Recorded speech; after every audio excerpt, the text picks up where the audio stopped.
Hello भाई लोग, hello बहना लोग, कैसे हैं आप लोग। आज हम क्लास 10 का जो आईसीएसई बोर्ड का यानी फिजिक्स वाला चैप्टर है, ठीक है। पहला चैप्टर है यानी force force and translational motion के बारे में इसमें हम पूरा अच्छे से जानेंगे, ठीक है। फोर्स के बारे में जानेंगे। पहला चैप्टर है फिजिक्स का क्लास 10 का आईसीएसई बोर्ड का, ठीक है। तो टाइम इन्वेस्ट करते हुए इस चैप्टर को हम लोग पढ़ते हैं। इस चैप्टर को पढ़ने के बाद क्या होगा, आप जो भी क्वेश्चन करेंगे इससे रिलेटेड सब कुछ इजीली आपका जो है सॉल्व हो जाएगा। कहीं भी कोई दिक्कत कोई परेशानी आपको नहीं होगा, ठीक है। तो टाइम इन्वेस्ट करते हुए चलते हैं, हम लोग इस चैप्टर को पढ़ते हैं। पहला हम लोग जानेंगे टार्क, ठीक है। आज की फोर्स हम लोग जानेंगे। पहले फोर्स के बारे में जानते हैं कि ऐसे फोर्स क्या होता है। फोर्स का मतलब क्या होता है कि किसी बॉडी का अगर मास है, ठीक है, और उस बॉडी के मास में कुछ एक्सेलरेशन हो रहा है, ठीक है। अगर एक्सेलरेशन हो रहा है उस बॉडी के मास में, अगर एक्सेलरेशन हो रहा है किसी बॉडी का अगर कुछ मास है, उसी को हम लोग क्या बोलेंगे, उसी को जो है बोलेंगे फोर्स, ठीक है। यानी फोर्स इक्वल टू क्या होता है, F इक्वल टू m में, यानी मास इनटू एक्सेलरेशन जो है आपका फोर्स होता है, ठीक है। फोर्स इक्वल टू क्या होता है, मास इनटू एक्सेलरेशन। कह रहा है कि टॉर्क के बारे में जानेंगे, equilibrium and the centre of gravity, ये सब चीजें हम इसमें जानेंगे, ठीक है। तो अलग अलग चीज की translational motion, rotational motion, rotational motion क्या होता है, ये वाला सारा चीज जो है ना, ये आपसे जो है आगे वाले जो है अलग अलग पेजेस में है। पहले जो हम जो यहाँ पे दिया गया है उसके बारे में जानेंगे। मतलब क्या रहा है, in the term of the physics, in physics the force is कार्य change of the state of the rest और state of the motion in the body. मतलब फोर्स क्या होता है, किसी बॉडी की स्टेट ऑफ रेस्ट और स्टेट ऑफ मोशन में जो परिवर्तन होता है, ठीक है। जैसे कोई बॉडी का रेस्ट में है तो उस पर हम लात मार के जो अगर फोर्स लगाते हैं तो बॉडी क्या होगा, मोशन में आ जाएगा, ठीक है। कोई बॉडी का मूवमेंट कर रहा है, उसको हम लोग जी जान से जो है रोकते हैं तो वो क्या होगा, बॉडी जो है स्टॉप हो जाएगा। यानी फोर्स क्या होगा, इन दैट सिचुएशन फोर्स जो है यानी स्टॉपिंग वाला फोर्स लगा, ठीक है। It is used to denote an action that deform the body. और जो है फोर्स लगाने की वजह से बॉडी जो मतलब उसमें डिफॉर्मेशन भी होता है। हम लोग देखे होंगे कि कभी भी रास्ते में कहीं प्लास्टिक का बोतल का गिरा हुआ है, चाहे मतलब फ्रूटी का हुआ बोतल हुआ, चाहे मान लीजिए कोई मैंगो फ्रूटी का हुआ, चाहे पेप्सी का कोल्ड ड्रिंक का हुआ, रास्ते में अगर छोटा वाला गिरा, हम लोग चलते हैं तो क्या करते हैं, उसको कूद के जो है उसको जो है पिछला करते हैं। मतलब होता क्या है कि वो पहले नॉर्मल शेप कराता है, जैसे ही फोर्स लगाते हैं उसका शेप बदल जाता है, धज्जियां उड़ जाती हैं उसकी, ठीक है। अब देखिए कह रहा है कि force is an external, force क्या होता है, ये एक्सटर्नल इन्फ्लुएंस होता है that change or tend to change the state of the rest of the motion of body or deform the body that is change in its shape and size। Force की वजह से क्या होता है कि वो बॉडी के स्टेट ऑफ मोशन रेस्ट वाला बॉडी, अगर किसी कोई बॉडी मोशन में है तो फोर्स लगा के उस बॉडी को हम लोग स्टॉप कर सकते हैं। अगर कोई बॉडी जो है स्टॉप है, ठीक है, तो उसको फोर्स लगा के मोशन में ला सकते हैं। और किसी भी बॉडी पर अगर फोर्स लगाएंगे तो फोर्स लगाने की वजह से क्या होगा, बॉडी का शेप जो है डिफॉर्म होगा यानी चेंज हो जाएगा, ठीक है। कह रहा है कि force is A vector quantity, force vector quantity होता है और इसका एसआई यूनिट क्या होता है, न्यूटन होता है। Vector quantity are those quantity in which magnitude and direction both are consider. मतलब वेक्टर क्वांटिटी वो क्वांटिटी होता है जिसमें मैग्नीट्यूड भी और डायरेक्शन दोनों कंसीडर किया जाता है, उसको हम लोग क्या बोलते हैं, वेक्टर क्वांटिटी बोलते हैं, ठीक है। अब देखिए कह रहा है ट्रांसलेशनल एंड रोटेशनल मोशन के बारे में। ट्रांसलेशनल एंड रोटेशनल मोशन कह रहा है a rigid body is a body that does not get deformed under the action of the force. Ideally, no ideal body is a truly rigid. However, the wood, metal, and the stone, glass, etc. can be regarded as a rigid body. अभी तक कोई ideally rigid body ऐसा नहीं है कि जिसको हम लोग फोर्स लगाएं और उसमें जो है परिवर्तन न आए, यानी चीजें चेंजिंग ना हो, उसके शेप साइज में चेंजिंग ना हो। लेकिन हम लोग रिजिड बॉडी जो है, जैसे मान लीजिए वुड हुआ, मेटल हुआ, स्टोन हुआ, इनको हम लोग रिजिड बॉडी मानते हैं, ठीक है। कह रहा है कि a rigid body being acted upon by the force can two type, अगर किसी रिजिड बॉडी पर अगर फोर्स लगेगा तो वो दो टाइप का फोर्स होगा। पहला क्या होगा, ट्रांसलेशनल होगा, ठीक है। It is known as the linear motion. Translational को हम लोग मोशन को हम लोग लीनियर मोशन बोलते हैं। लीनियर मतलब क्या, स्ट्रेट लाइन पाथ वाला, ठीक है। मतलब क्या है, इन translational motion the body move along the straight line path. अगर कोई ट्रांसलेशनल मोशन में मतलब बॉडी का ट्रांसलेशनल मोशन फॉलो कर रहा है, इसका मतलब क्या है, बॉडी जो है स्ट्रेट लाइन में मूव कर रहा है, ठीक है। Straight line path in the direction of applied force, और जिधर हम लोग फोर्स लगाए हैं उसी डायरेक्शन में बॉडी जो है मुंह उठा के घूम रहा है, जा रहा है। इसका मतलब क्या हुआ कि जो है वहां बॉडी जो है ट्रांसलेशनल मोशन कर रहा है, ठीक है।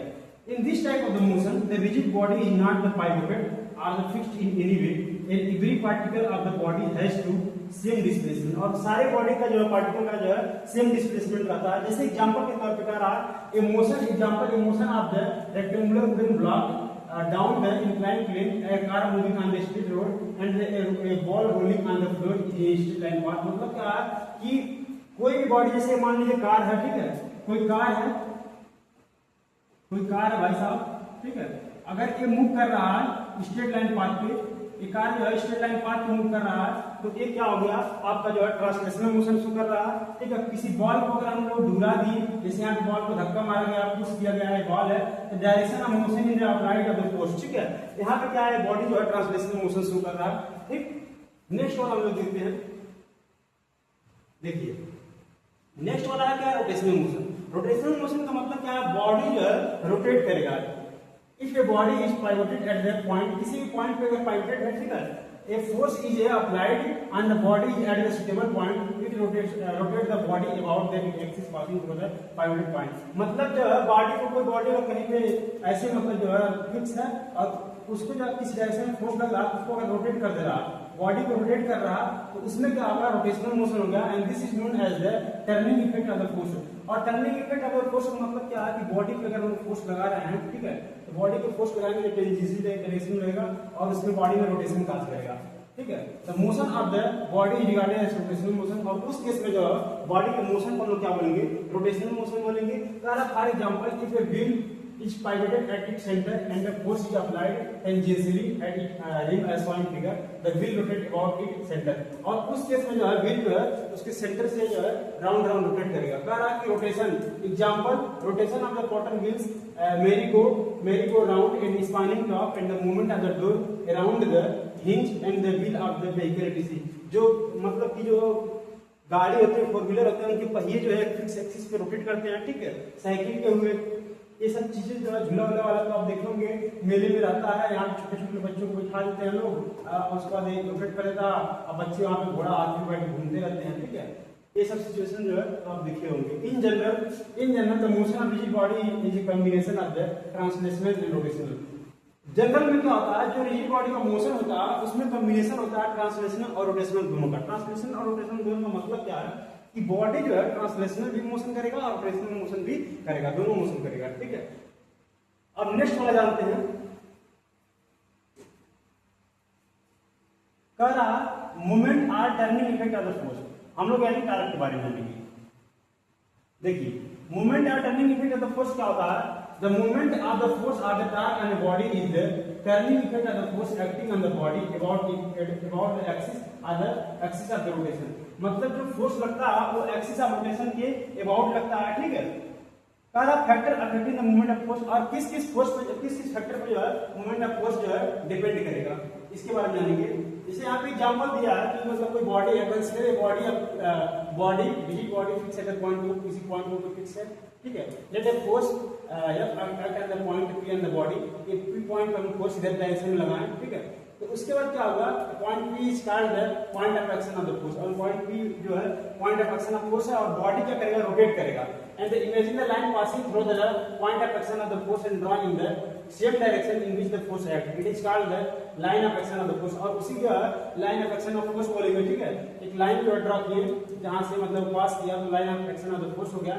Here x y is the line of action of the force, मतलब x और y जो है line of action of the force है। कह रहा है कि where the line of action of the force passes through the point of the action, जहां मतलब लाइन ऑफ एक्शन जो फोर्स का जहां पॉइंट ऑफ एक्शन वहां से पास करेगा, the force is unable to produce the linear motion in the body, is pivoted but it capable of the turning और rotating the body about the vertical axis passing through the point. उस case में क्या करेगा, body जो है उसको जो है तो लीनियर मोशन तो नहीं शो करा पाएगा, लेकिन जो है उस केस में जो है रोटेशन मोशन शो करा देगा, रोटेशन मोशन करा लेगा। As one in the line AOB, the vertical axis is known as the axis of rotation and the turning effect is known as the movement of the torque of the force, जो है उसको हम लोग बोलते हैं, ठीक है। It is represented by the symbol tau से रिप्रेजेंट करते हैं। Torque is created when the line of the action of the force does not pass through the centre of the rotation. मतलब टॉर्क तब लगेगा किसी बॉडी पे जब line of action of force, मतलब जहां फोर्स लग रहा है वो बॉडी के सेंटर से नहीं पास कर रहा है और उसके किसी टेंजेंशियल से पास कर रहा है, तो उस केस में क्या होगा, रोटेशन काज करेगा, यानी टर्निंग इफेक्ट आएगा, यानी बॉडी पे जो है टॉर्क होगा, ठीक है। अब कह रहा है कि किस किस फैक्टर पे टॉर्क डिपेंड करता है, the factor affecting the moment of force, मतलब मोमेंट ऑफ फोर्स जो है किस किस फैक्टर पर डिपेंड करता है इसके बारे में हम लोग जानेंगे, ठीक है।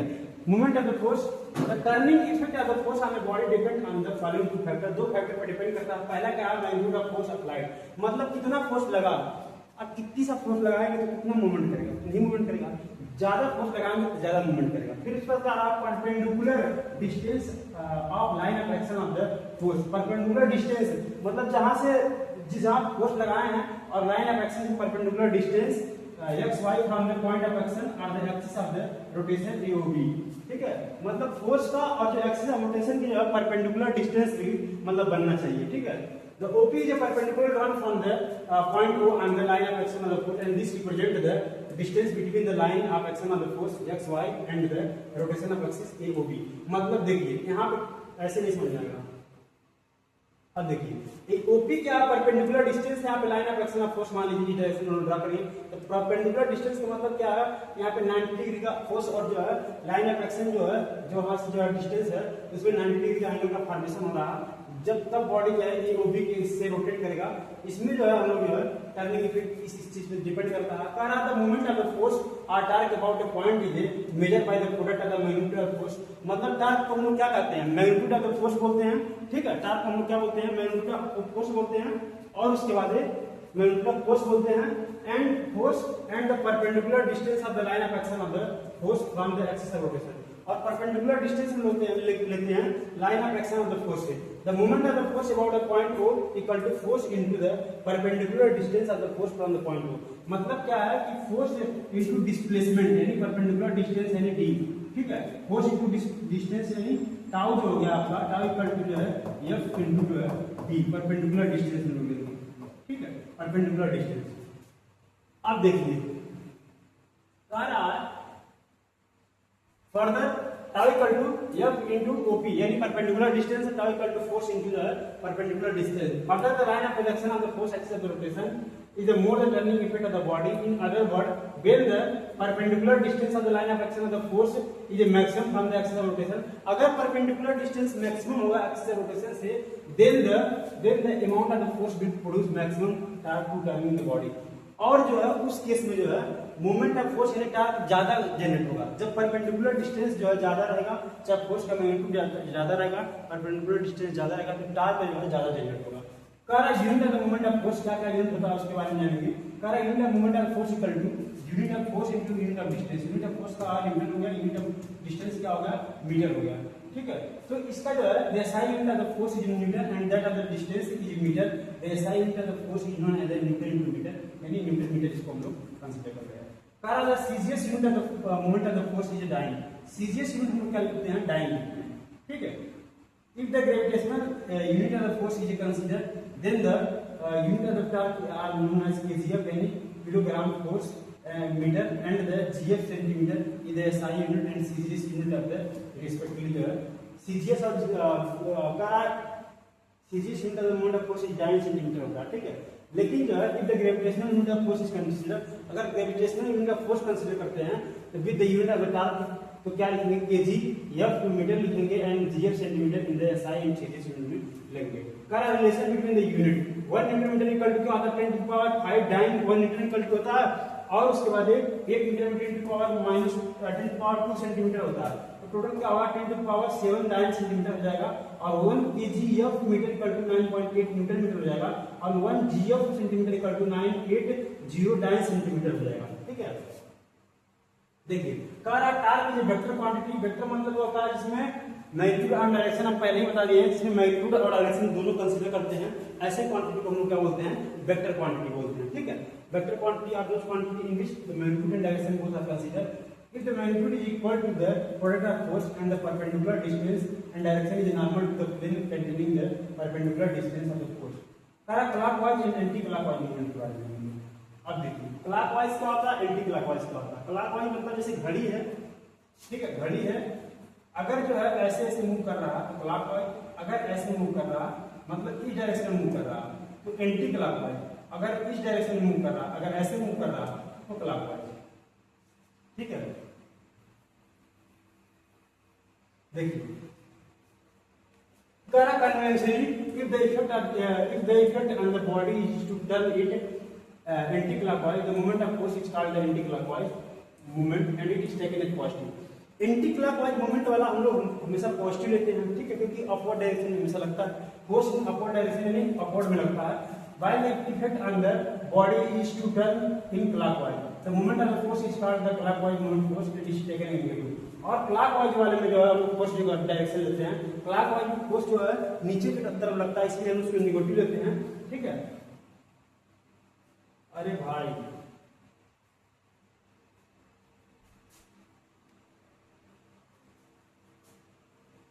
क्या हो गया?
देखिए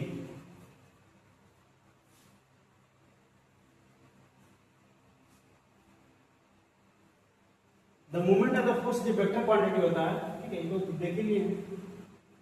क्लॉकवाइज एंटी क्लॉकवाइज का मतलब समझ गया. क्लॉकवाइज का मतलब कोई घड़ी आप कंसीडर कर लीजिए, जब घड़ी चलता है तो इस डायरेक्शन में चलता है, ठीक है, ये क्लॉकवाइज हो गया. और जो फोर्स लगेगा डाउनवर्ड डायरेक्शन में लगेगा, इसलिए जो है एक नेगेटिव लेंगे. और एंटी क्लॉकवाइज का मतलब क्या है कि क्लॉकवाइज की जो है अपोजिट डायरेक्शन में, यानी फोर्स जो लगेगा वो आउटवर्ड लगेगा, इसीलिए इसको हम लोग पॉजिटिव लेंगे, ठीक है. यहाँ देखिए moment of the force in the vector quantity, the direction of the force, direction of the anti-clockwise movement is along the axis of the rotation, while that of the clockwise movement is the along the axis of the rotation inward. वो क्या होता है, outward होता है, इसमें inward होता है. कारण on applying the force on a pivoted body, the direction of the rotation depend not only on the direction of the force but also on the point of the application of the force. Thus the direction of the rotation of the body can be changed in the two way. Direction of rotation को हम लोग दो तरीकों से जो है उसको change कर सकते हैं, ठीक है. डायरेक्शन और रोटेशन को हम लोग क्या कर सकते हैं, दो तरीकों से चेंज कर सकते हैं. पहला क्या कर सकते हैं, bye changing the point of application of force. Point of application of force को हम लोग चेंज करके जो है डायरेक्शन ऑफ फोर्स को चेंज कर सकते हैं, ठीक है. So the anti clockwise and the clockwise, anti-clockwise and clockwise movement produced in a disc pivoted at its center by the changing the point of application of the force F from the point A to B. देखिए यहाँ पे क्या है, यहाँ पे कोई disc है, ठीक है, इस पे हम लोग फोर्स लगा रहे हैं तो ये एंटी क्लॉकवाइज मूवमेंट कर रहा है, यानी हम लोग इसको पॉजिटिव लिए. यहाँ पे क्या फोर्स को अगर इसी बी वाले पे हम लोग फोर्स यहाँ पे लगा रहे हैं तो क्या होगा, क्लॉकवाइज मूवमेंट कर रहा है, ठीक है, ये इसको नेगेटिव ले लेंगे. लेकिन जो है by changing the point of application of force, अगर point of application of force को चेंज कर देंगे, जैसे मान लीजिए एक्सेल हो गया और फोर्स हम यहाँ पे लगा रहे हैं, तो एंटी क्लॉकवाइज हो यहाँ पे हो गया, पॉजिटिव हो गया. और यहाँ पे हम लोग क्या करें, इस जगह फोर्स लगा रहे हैं तो क्लॉकवाइज क्या है, नेगेटिव है. By changing the direction of force, direction of force को हम लोग चेंज करके जो है कर रहा, bye changing the direction of the force anti clockwise and clockwise movement. So the anti clockwise and clockwise movement produced on the pivoted axle by changing the direction of the force at the free end of the axle. Free end of axle पर लोग force लगाएं clockwise anti clockwise के लिए. करा common example of turning effect of the force, मतलब कहां-कहां turning effect of force यानी torque का कहां-कहां मतलब यूज होता है, इसके एग्जांपल के बारे में जानेंगे. पहला क्या है, opening and shutting of door. किसी भी डोर को ओपन करना है या बंद करना है, किसी भी डोर को जिसे पकड़ते हैं हम लोग ओपन करते हैं, ठीक है, बंद करते हैं, और एक परपेंडिकुलर फोर्स लगता है और एक हिंज से जो है मतलब जो है डायरेक्शन जो है जहाँ पे अटैचमेंट रहता है वहां से मूव करता है, ठीक है. करा door is attached on the one side to the hinge and the vertical line run through the hinge from it axis of the rotation से जो है डोर लगा रहता है, जिससे क्लोजिंग और ओपनिंग होता है, ठीक है। फिर उसके बाद दूसरा क्या है, turning of the steering wheel. Steering wheel को अगर हम टर्न करेंगे, हर टर्निंग में steering wheel a force is applied tangentially on the rim of the wheel, a line passing through the center of the wheels will form the axis of rotation. While changing the point of the application of the force on the wheel, its rotation can be changed. उसका rotation change कर सकते हैं without changing the direction of the force. बिना force के direction को change की उसका हम रोटेशन जो है चेंज कर सकते हैं। मान लीजिए यहाँ पर हम लोग फोर्स लगाएं, एंटी क्लॉकवाइज रोटेशन है, इधर फोर्स लगाएं, ये क्या है एंटी क्लॉकवाइज रोटेशन, इधर लगाएं anti clockwise rotation. Point of application of the force case of the steering wheel में बाइसिकल जो पहिया होती है ना बाइसिकल की, उसमें भी जो है रोटेशन शो होता है। देखिए कह रहा है the rotation of the bicycle wheel in bicycle axis, the axis of rotation is the axis of rotation, the in bicycle the axle of the wheel is the axis of rotation, the pedal is kept at a distance from the axis of the axle of the wheel so that the perpendicular distance in the line of action of the force of axis of rotation। होता नहीं है कि एक जहाँ पे rotate होता है यहाँ पे जो पार्टी लगा रहता है, ठीक है, इस डायरेक्शन में ऐसे लगा रहता है और इधर से कुछ ऐसे करके लगा रहता है, इस डायरेक्शन में कुछ ऐसे करके लगा रहता है, उसको हम खिलाफ हैं, ठीक, परपेंडिकुलर डिस्टेंस पे। Due to this small force is applied on the pedal to rotate the wheel, और इसी वजह से जो है स्मॉल फोर्स हम लगाते हैं और व्हील को जो है रोटेट करता है। फिर नेक्स्ट वाला जानेंगे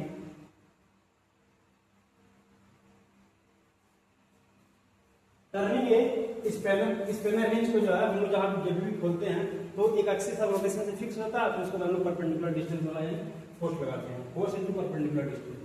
कंक्लूजन, इससे हम कंक्लूजन क्या है, from the above example we conclude that the turning of a body about the axis depend not only the moment of force, तो मोमेंट ऑफ फोर्स पे नहीं डिपेंड करता है टर्निंग, डिपेंड किस पे करता है, but also depend on the perpendicular distance of the line of action of the applied force from the axis of rotation, and larger the perpendicular distance, less is the force needed to be produce the turning effect। मतलब कि larger perpendicular distance जितना large होगा उतना जो है less जो है force लगाना पड़ेगा, ठीक है। कपल के बारे में जानेंगे। कपल का मतलब क्या होता है, इक्वल एंड अपोजिट तार किसी भी बॉडी को लगता है उसको हम लोग क्या बोलते हैं, कपल बोलते हैं, ठीक है। मतलब कह रहा है कि a single force does not cause करता है rotation of the pivotal body, actually rotation is always produced by the pair of the force। pair of the force का मतलब क्या होता है, कपल। मतलब क्या, कपल का मतलब एक क्लॉकवाइज एक एंटी क्लॉकवाइज, ठीक है। Whereas the turning effect is not produced by the single force से प्रोड्यूस नहीं होता है। In all the example discussed earlier, a pair of the force is required to produce the turning effect। One of the force is the force applied externally and the other is the reaction force at the fixed pivotal point, which is equal in the magnitude of the applied force but opposite in the direction। This pair of the force acting together to turn the body in the same direction constitute the couple।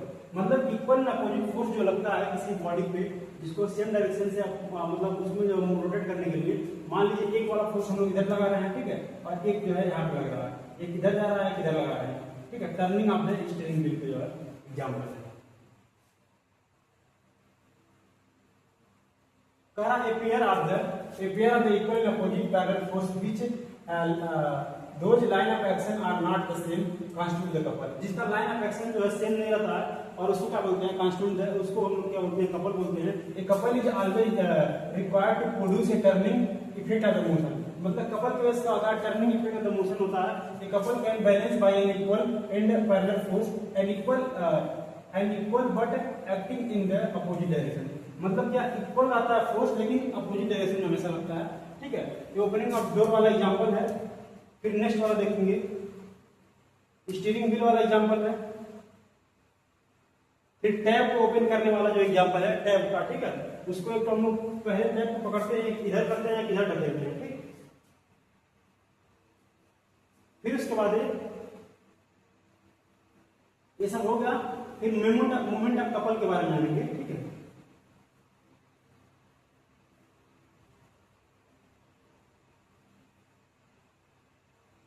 देखिए कहा movement of couple, movement of couple क्या होता है इसके बारे में जानेंगे। The movement of the couple is equal to the product of the either of the two force and the perpendicular distance between the line of action of the force. Movement of couple का मतलब क्या होता है, product of the two force का movement of couple is equal to the product of the either of the two force और the perpendicular distance between the line of action of the both the force. और उस force के बीच में जो perpendicular distance जो रहता है उसको। जैसे मान लीजिए एक कोई पॉइंट पाइवटेड है, एक कोई फोर्स हम मान लीजिए इस डायरेक्शन में लगाएं और एक कोई फोर्स यहाँ पे डायरेक्शन में लगाएं, इसका डिस्टेंस यहाँ पे ए है, इसका डिस्टेंस ए है और दोनों का डिस्टेंस यहाँ के बीच में लिखेंगे डी है। इधर एक फोर्स लगाएं, एक फोर्स इधर लगाएं, ठीक है। तो मतलब जो है moment of force, moment of the couple के बारे में जानेंगे। Moment of the couple, now the moment of the force at the in the point है पी पे जो हम लोग लगेगा वो क्या होगा एफ इनटू ओपी, मतलब एंटी क्लॉकवाइज लगेगा। इट क्या होगा एंटी क्लॉकवाइज लगेगा ओ और पी पे, ठीक है। The moment of the force at the in the Q equal to क्या होगा F into O Q, A भी मतलब जो है एंटी क्लॉकवाइज है F into O Q. The total moment of the force couple क्या होगा, टोटल मोमेंट ऑफ कपल क्या होगा F into OP plus F into O Q. तो एफ जो है हम लोग कॉमन दिख रहा है, दोनों में से कॉमन है तो बाहर निकाल लिए और ओपी और ओ क्यू बच गया। तो ओपी और ओक्यू क्या है दोनों, ओपी और ओक्यू जो है दोनों डिस्टेंस डी है, ठीक है। तो यहाँ पे हम लोग क्या लिखेंगे एफ इनटू डी लिखेंगे anti clockwise. Either force into the couple arm or perpendicular distance between the two force, ठीक है। परपेंडिकुलर डिस्टेंस मतलब either force into couple arm or perpendicular distance between the two force, उसी को हम लोग क्या बोलते हैं मोमेंट ऑफ द कपल बोलते हैं। The SI unit of the moment of the couple are the same as that of the torque के जो है सेम रहता है, ठीक है। That is newton metre in the SI and 9 centimetre in the CG system में, इसको जो है हम लोग लिखते हैं। अब देखिए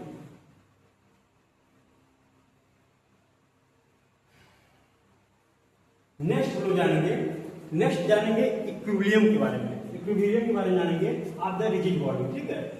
A body is said to be in state of the equilibrium when the resultant of the number of the force two or the more acting on the body is zero, such that the state of the body whether state of the motion remain unchanged। मतलब क्या है कि equilibrium point हम उस point को मानते हैं जहां पे फोर्स लगाने के बाद जो है बॉडी में ना ही तो स्टेट ऑफ मोशन में चेंज आता है, ठीक है, ना ही तो स्टेट ऑफ रेस्ट में चेंजिंग आता है। मतलब जो रिजल्ट में जो फोर्स होता है वो इक्वल टू जीरो होता है, उसी को हम लोग क्या करते हैं इक्विलिब्रियम कहते हैं। In other word we can say that a body in equilibrium has the balance force acting on it। मतलब कोई बॉडी अगर इक्विलिब्रियम में है तो उसमें बैलेंस फोर्स लग रहा है। जैसे सपोज करिए मान लीजिए कोई बॉडी जैसे मान लीजिए यहाँ पे रखा हुआ है, यहाँ पे अगर हम लोग 5 न्यूटन का फोर्स अगर हम लोग इधर लगा रहे हैं, ठीक है, और 5 न्यूटन का फोर्स हम लोग इधर लगा रहे हैं, 5 न्यूटन का, दोनों 5 न्यूटन का फोर्स लगा रहे हैं तो बॉडी मूव नहीं करेगा।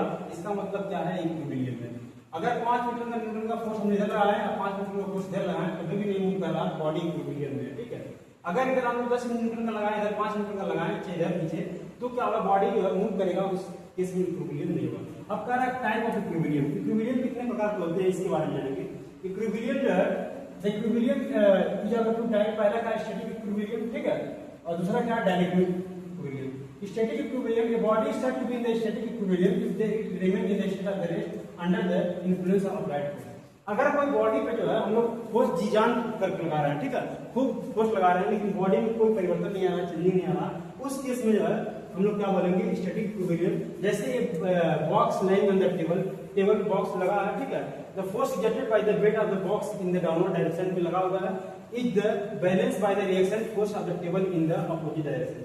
किसी भी बॉक्स को जो है आप टेबल पे रखेंगे, टेबल पे अगर किसी बॉक्स को रखे हैं तो वेट इसका इधर लगेगा, mg यहाँ पे लगेगा और इसका जो है बैलेंस फोर्स जो है नॉर्मल डायरेक्शन आउटवर्ड इसकी जो है अपोजिट डायरेक्शन में लगेगा, ठीक है।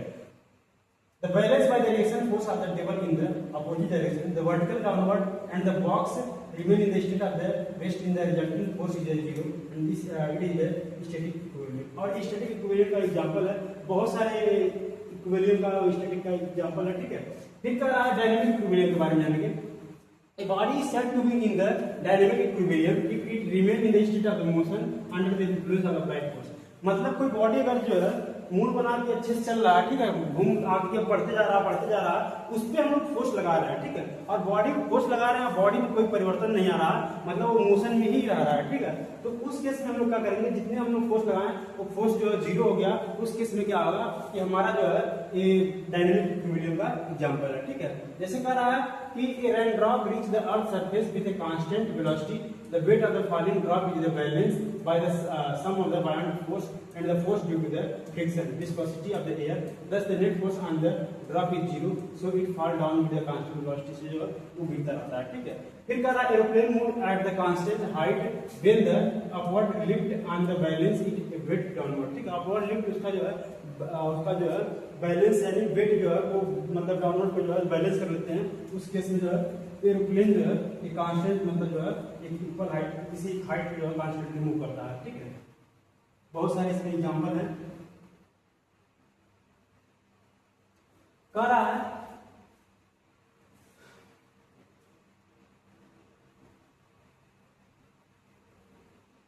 similarly the motion of the planet around the sun are the motion of the satellite around the planet are the motion of the electron around the nucleus of an atom is example of the dynamic equilibrium। dynamic equilibrium का मतलब क्या है, जो सन है, सन के चारों तरफ जो प्लेनेट मूव कर रहे हैं, कांस्टेंटली मूव कर रहे हैं बिना कोई परिवर्तन के, एक रहा डायनामिक इक्विलिब्रियम है, ठीक है। In such case, the force of the attraction on the moving body pivot the necessary centripetal force on the circular motion। Centripetal force मतलब जो है जो उसके सेंटर के आउटसाइड लग रहा है और उसका अट्रैक्शन जो है दोनों बराबर है, इसलिए जो है वो मूव कर रहे हैं। कंडीशन फॉर इक्विलिब्रियम, आखिर इक्विलिब्रियम करने के लिए क्या कंडीशन होना चाहिए, इसके बारे में हम लोग जानेंगे, ठीक है। From the example we find that the body to coincide must be satisfied for the rigid to be equilibrium। अगर कोई बॉडी जो है from the above example we find that the following two condition must be satisfied for a body to be in the equilibrium। दो condition जो है रहना चाहिए body में। पहला कंडीशन क्या है, the resultant of the all the forces acting on the body should be zero। जितना मतलब रिजल्टेंट फोर्स उस बॉडी पे लग रहा है, सारा फोर्स की वैल्यू अगर जीरो होगा तो उस केस में हम लोग क्या कर सकते हैं, इक्विलिब्रियम में। दूसरा क्या है, algebraic sum of the moment of the all the forces acting on the body about the point of rotation should be zero, zero होना चाहिए। Sum of the anti clockwise movement about the axis of rotation must be equal to the sum of the clockwise movement about the same axis. मतलब anti clockwise movement और clockwise movement जो है दोनों अगर बराबर हैं, ठीक है, उस केस में जो है बॉडी इक्विलिब्रियम में आ सकती है। Algebraic sum of the moment of the force acting on the body about the point of the rotation should be zero, ठीक है। मतलब एंटी क्लॉकवाइज और क्लॉकवाइज का जो सम है वो दोनों को मिलाकर जीरो होना, इसका मतलब क्या, बॉडी जो है इक्विलिब्रियम में आ जाएगा, ठीक है। प्रिंसिपल ऑफ द मोमेंट के बारे में, फिर प्रिंसिपल ऑफ द मोमेंट के बारे में, moment principle of the moment के बारे में। If A body is in equilibrium under the action of the number of the forces, अगर कोई बॉडी जो इक्विलिब्रियम में है, खूब सारा फोर्सेस लगा है, then the algebraic sum of the moment of the forces about any point and the body is equal to zero. और किसी पॉइंट के अबाउट जो है का अलजेब्रिक सम जो होता है force, algebraic sum of the moment of the force about any point and the body is equal to zero, ठीक है। और वो अलजेब्रिक सम जो होगा any point and the body जो है फोर्स जो है जीरो होगा। According to the principle of the moment the algebraic sum of the anti clockwise moment is equal to the sum of the clockwise moment when the number of the force act on the rigid body is equilibrium. अगर कोई body के rigid body के जो number of forces लग रहा है अगर equilibrium में है, इसका मतलब क्या है, क्लॉकवाइज और एंटी क्लॉकवाइज जो है जो sorry according to the moment of the force the algebraic sum of the anti clockwise moment is equal to the sum of the clockwise moment. Anti clockwise जो है क्लॉकवाइज मोमेंट के बराबर होगा कब, जब जो है when number of the force act on the body rigid body in equilibrium, और जो बॉडी जो है इक्विलिब्रियम में रहेगा तब, ठीक है। देखिए एक minute, while calculating the algebraic sum the anti-clockwise moment is considered as positive। जो anti-clockwise moment को हम लोग पॉजिटिव लेते हैं, whereas the clockwise moment is considered as negative, और clockwise moment को हम लोग नेगेटिव लेते हैं, ठीक है। अब देखिए कह रहा है ए बीम बैलेंस जो डिवाइस होता है that work on the principle of moment. Beam balance जो होता है, तराजू जो तौलने वाला होता है, वो मोमेंट ऑफ फोर्स पे जो है मतलब वर्क करता है, ठीक है। Verification of principal of the moment, हम कैसे हम जो है प्रिंसिपल ऑफ मोमेंट को जो है वेरीफाई करेंगे, इसके बारे में जो है यहां से करेंगे। देखिए तो अगर कोई ए और बी एक मान लीजिए रॉड है, ठीक है, यहाँ स्केल है, इसको हम यहाँ हैंग कर लिए सपोर्ट, फिर यहाँ पे दे दिए हैं, यहाँ पे जो है स्ट्रेस का डिस्टेंस L2 है, यहाँ पे क्या डिस्टेंस L1 है, ठीक है। यहाँ पे आप फोर्स जो है वेट W1, यहाँ पे W1 या W2 है, ठीक है। बी कह रहा verify the principle of moment. Principle of moment हम लोग वेरीफाई कैसे करेंगे, देखिए कह रहा the weight W1 tend to turn the metre scale clockwise while the weight W2 tend to turn the metre scale anti clockwise. जो weight जो है W1 है वो क्लॉकवाइज में ले जाएगा और जो वेट 2 है वो एंटी क्लॉकवाइज में जाएगा। The clockwise movement of the weight W1 about the point of the O point के जो है इससे अगर हम लोग W1 into L1 हो जाएगा। Anti clockwise movement on the body W2 about the point of the O के लिए क्या हो जाएगा, W2 into L2 हो जाएगा।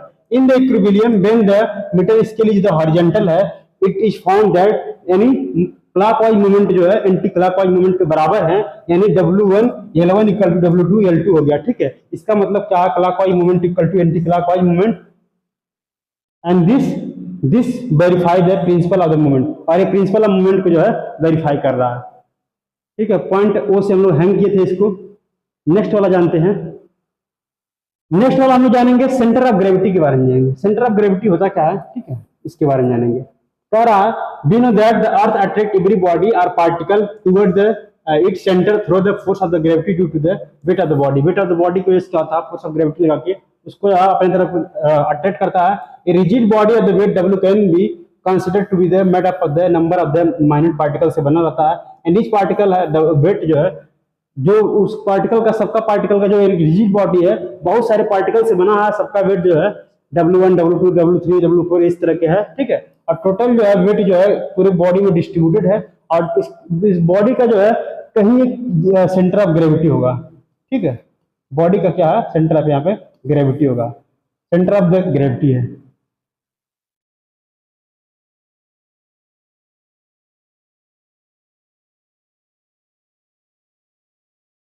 देखिए कह रहा है as the size of the body is quite small as compare to the size of earth, the centre of the gravity due to the force of the gravity due to the weight W acting on the particle can be considered parallel to the such that the sum of the all the parallel force is equal to the entire weight W on the body।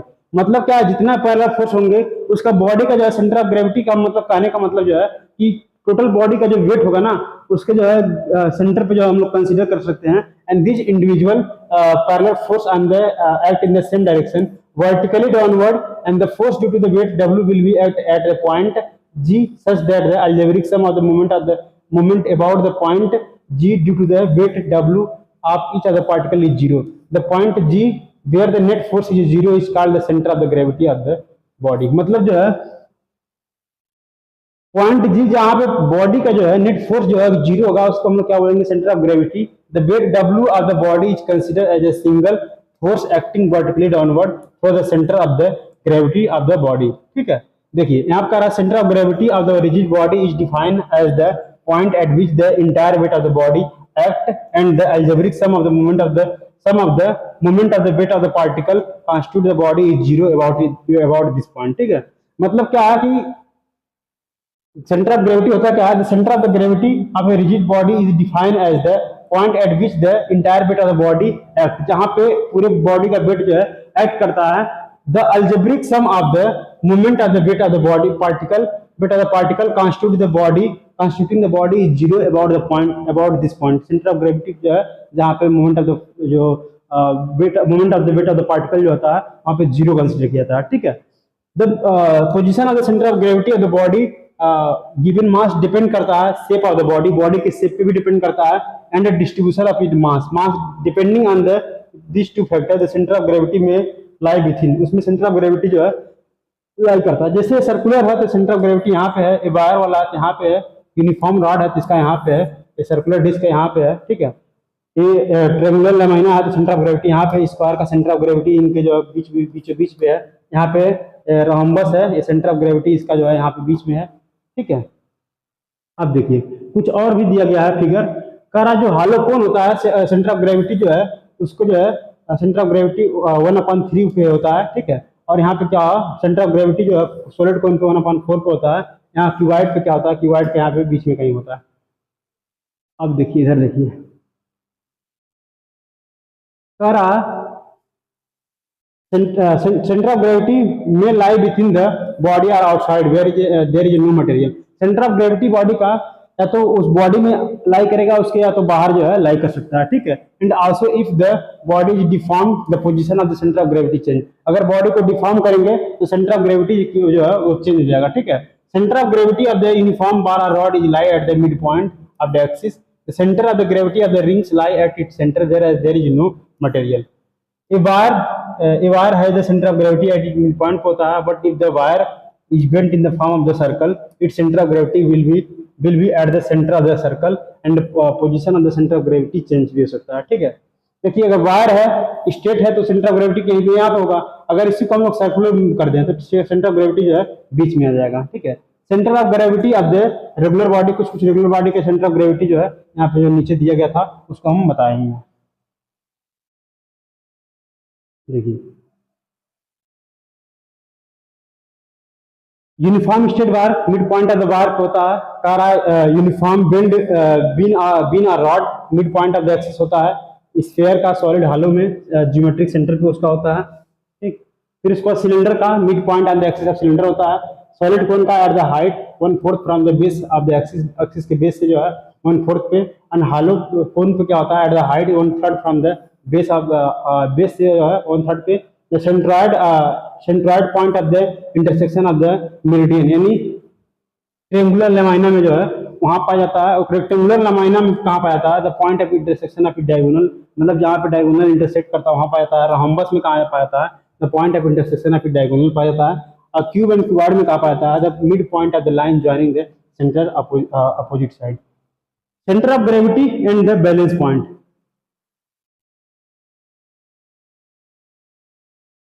देखिए कह रहा है the centre of gravity and the balance point, each solid body can be balance by the supporting it at the centre of gravity, अगर centre of gravity पे हम लोग support करेंगे तो इजीली क्या होगा, बैलेंस हो जाएगा। When A body is freely suspended from the A point, किसी भी पॉइंट से अगर फ्रीली उसको सस्पेंड करते हैं, it come to the rest in the such position that is the centre of the gravity lie vertically below the point of the suspension, और उसके बेलो जो है सेंटर ऑफ ग्रेविटी लाई करेगा, किसी भी बॉडी को अगर हैंग करेंगे तो एक समय बाद हो जाए आके रुक जाएगा एक पोजीशन पे, ठीक है। Example, we often try to balance a notebook on the tip of your finger at the center. Centre पर रख के हम लोग ऐसे नहीं मतलब नोटबुक को अपने बैलेंस करते हैं। Similarly, an object can be balanced on the knife by keeping the it exactly below the center of the gravity of the object. Center of the gravity of any irregular body or lamina को जो है हम लोग जानेंगे। किसी भी lamina और irregular body का सेंटर ऑफ ग्रेविटी हम लोग कैसे जानेंगे। Unlike regular body, it is difficult to locate the centre of gravity of the irregular body. Determining the center of gravity of irregular body, let A be the irregular lamina. Now make the 3 fine holes near the edge of the lamina so that it hangs freely when the pivoted from the each hole. अगर हम each hole से pivot करें तो freely मतलब वो हो सके, लटक सके। Clamp a pin or the nail horizontal on the retort stand and use this pin to suspend the lamina from its hole. A plumb line, which is a piece of the strings with the weight hanging from it, it also suspended from the same point. Suppose the lamina along with the plumb line is suspended from the first hole, the lamina should be able. हम लोग centre of gravity यहाँ से जो है मतलब कि इसमें जो है यहाँ पे होल कर दिए, फिर इसको अलग अलग टाइम्स जो है उसको हम लोग उसको हैंग किए। It oscillate freely around the pins without any obstruction, अगर oscillate कर सके।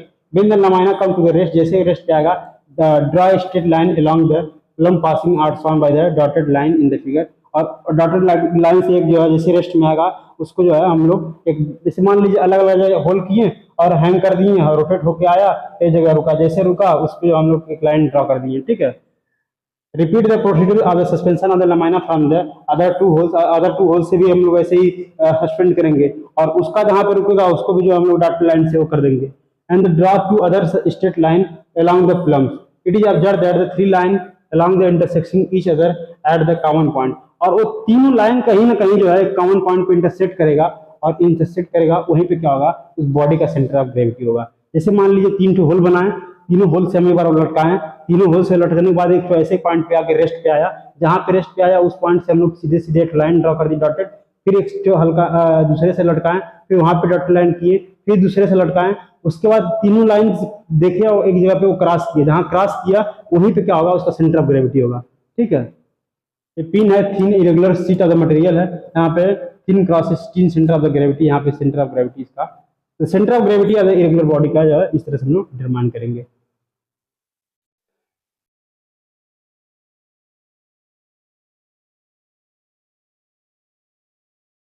देखिए कह रहा है uniform circular motion, uniform circular motion के बारे में जानेंगे। Circular motion is the simplest type of the rotational motion होता है, ठीक है। सर्कुलर मोशन क्या होता है, एक रोटेशनल मोशन का सिंपलेस्ट मोशन होता है। It is commonly seen in the both microscopic and macroscopic system में जो है माइक्रोस्कोपिक और मैक्रोस्कोपिक सिस्टम में देखा जाता है car Ben particle move with a constant speed in the circular path. जब भी कोई पार्टिकल जो है कांस्टेंट स्पीड से सर्कुलर पाथ पे मूव कर रहा है, ठीक है, it motion is called uniform circular motion, और उस मोशन को हम लोग क्या बोलेंगे, सर्कुलर मोशन का यूनिफॉर्म बोलेंगे। In such situation a particle travel equal distance along the circular path in equal interval of time. उस केस में जो है पार्टिकल जो है equal distance equal interval of time में जो है ट्रेवल कर रहा है, so the speed of the particle is uniform but the direction of the motion of the particle changes at the point of the circular path। और जो है हर एक पॉइंट पे जो है डायरेक्शन ऑफ मोशन चेंज हो जा रहा है। The continuous change in the direction of the motion imply that the velocity of the particle is non uniform, और वेलोसिटी जो है नॉन यूनिफॉर्म है क्योंकि डायरेक्शन चेंज हो रहा है और वेरिएबल है, ठीक है। द मोशन इज एक्सेलरेटेड, और उस केस में जहां वेलोसिटी जो है वेरिएबल रहेगा, तो क्योंकि वेलोसिटी इक्वल टू जो होता है एक्सेलरेशन इक्वल टू क्या होता है, rate of change of velocity होता है। अगर वेलोसिटी जो है वेरिएबल है तो एक्सेलरेशन जो है वहां पे क्या होगा, बॉडी वो एक्सेलरेटेड रहेगा, ठीक है। Direction of the velocity at any instant in the circular path. Circular path में जो है वेलोसिटी का डायरेक्शन के बारे में जानेंगे। देखिए जब किसी भी सर्कुलर पाथ पे बॉडी जो है मूव करेगा तो इसका डायरेक्शन जो, जब बॉडी यहाँ पे आया तो वेलोसिटी का डायरेक्शन इधर है, जब बॉडी यहाँ पे आया तो वेलोसिटी डायरेक्शन इधर है, जब बॉडी यहाँ पे आया तो वेलोसिटी डायरेक्शन इधर है, जब बॉडी यहाँ पे आया तो वेलोसिटी डायरेक्शन इधर है, ठीक है। मतलब डायरेक्शन चेंज हो रहा है। Direction of the velocity is in uniform circular motion, जो है अलग अलग जो है डायरेक्शन है।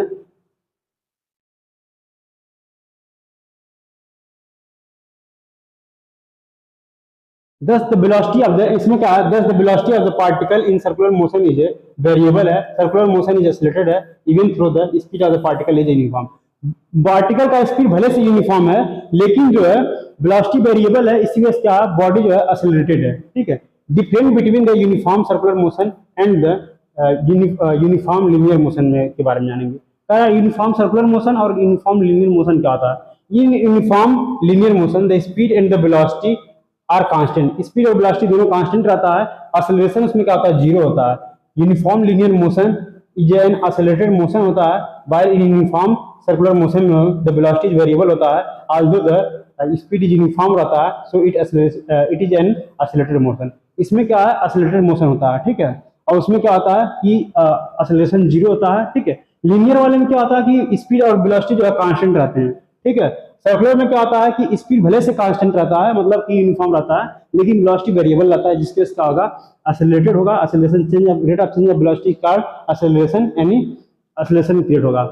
सेंट्रीपिटल फोर्स के बारे में जानेंगे। सेंट्रीपिटल फोर्स वो फोर्स होता है जो सेंटर की तरफ लगता है। जैसे मान लीजिए एक मतलब पत्थर ले लीजिए और एक थ्रेड मान लीजिए और हाथ में ऐसे लपेट लीजिए फिंगर में और उसको रोटेट करिए, तो देखेंगे पत्थर रोटेट करेगा तो आपके हाथ पे जो है थोड़ा थोड़ा जो है मतलब पता चलेगा कि यहाँ से बंधा हुआ है, यहाँ से रोटेट कर रहा है, तो यहाँ पे जो है फोर्स लगेगा, ठीक है। A centripetal force is a force that act on a body in circular path in a direction toward the centre of the circular path. और डायरेक्शन किधर लगेगा, सेंटर जो होगा उसके सेंटर पे। The centripetal force is a force होता है that act on the body पे in moving in the circular path in the direction toward the centre of the circular path के जो है वहां पे जो है फोर्स लगेगा, ठीक।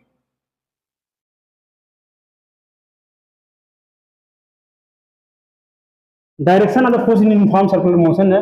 The word centripetal centripetal means centre seeking force. जैसे सेंट्रीपिटल वाले में क्या है, टुवर्ड द सेंटर जो है फोर्स लग रहा है, टुवर्ड द सेंटर जो है फोर्स लग रहा है। स्टोन वाला जो हमने अभी का एग्जांपल बताया है, ठीक है, ये सेंट्रीपिटल यानी सेंटर की तरफ यहाँ पे सेंट्रीपिटल फोर्स लगेगा, यहाँ पे रिएक्शन फोर्स है, रिएक्शन फोर्स, हाँ ठीक है। Path travel by the stone, centripetal force. देखिए centripetal force required for the movement of the electron around the nucleus in the atom by exerted by the electrostatic force of the attraction between the negatively charge electron and positively charge nucleus. मतलब electron का revolution में भी centripetal force लगता है। बहुत सारा planet वाला है, a car traveling on the road had three forces acting on the it. The gravitational force लगेगा due to the weight of the body of car and balance by the normal axis से balance हो जाएगा, ठीक है। The third force is the force of the friction on the road that is yet on the wheel of the car. When the car turn a road curve path, it the force of the friction acting upon the wheels of the car that provide करता है centripetal force required to taking smooth turn करने के लिए जो है एक centripetal force जो है प्रोवाइड करता है, ठीक है, वही फ्रिक्शन फोर्स। इसीलिए जो है कभी कभी क्या होता है कि जब गाड़ी किसी मतलब टर्निंग पे मुड़ता है तो अगर गोटी पहिए में अच्छा है तो वहां पे फ्रिक्शन ज्यादा डेवलप होगा, जिसकी वजह से क्या होगा, सेंट्रीपिटल फोर्स ज्यादा डेवलप होगा। और जो है उस केस में जो है स्लिपिंग बॉडी का नहीं होगा, स्लिपिंग नहीं होगा तो आप सेंटर की तरफ अच्छे से जो है सेंटर बॉडी बैलेंस हो जाएगा, तो इजीली सेफली टर्न ले लेंगे। लेकिन होता क्या है कि जब वो चीजें अगर पॉसिबल नहीं रहेगा, जैसे ही मान लीजिए कि जो पहिए रहेंगे, पहिए मतलब कटे घिसे रहेंगे, तो फ्रिक्शन प्रॉपर वहां पे जनरेट नहीं हो पाएगा, जिसकी वजह से क्या होगा, बॉडी का फ्रिक्शन न जनरेट होने से सेंट्रीपिटल फोर्स जो वहाँ पे बैलेंस नहीं हो पाता, यानी सेंट्रीपिटल फोर्स सेंटर से जो है बैलेंस नहीं हो पाता बॉडी, और वो स्लिप करके जो है कहीं बाहर गिर जाता है। ठीक है, centripetal force and it at state of the dynamic equilibrium.